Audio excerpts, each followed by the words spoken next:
আমাকে ক্ষমা করবেন, আমি আপনাকে দুর্বল দেখতে পাচ্ছি।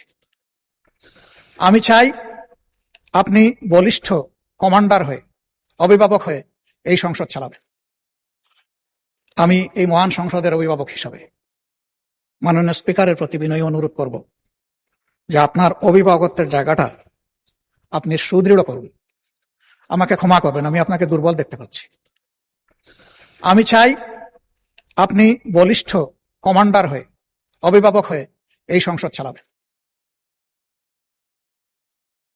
নীতিবিধির জায়গাগুলো যতদূর সম্ভব পরিপালনে আপনার চেষ্টাকে আপনি ম্যাক্সিমাইজ করবেন।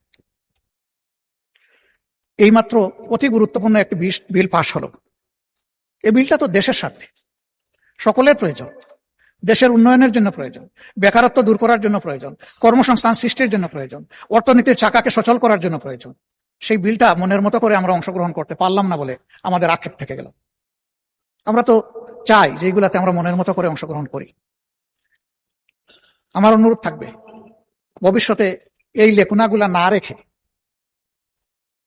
আমাদেরকে আমাদের দায়িত্ব পালনের সুযোগ দেবেন। যদি আমরা দায়িত্ব পালনের এই সুযোগ না পাই, তাহলে আসলে এখানে বসা এটা অর্থহীন, আমাদের সময়ের অপচয়, এবং আমরা যে সময়টুকু কথা বলবো জনগণের অর্থের অপচয়। আমি এই বিষয়ে আপনার দৃষ্টি আকর্ষণ করেই আমার মূল বক্তব্যে যাচ্ছি। প্রথমে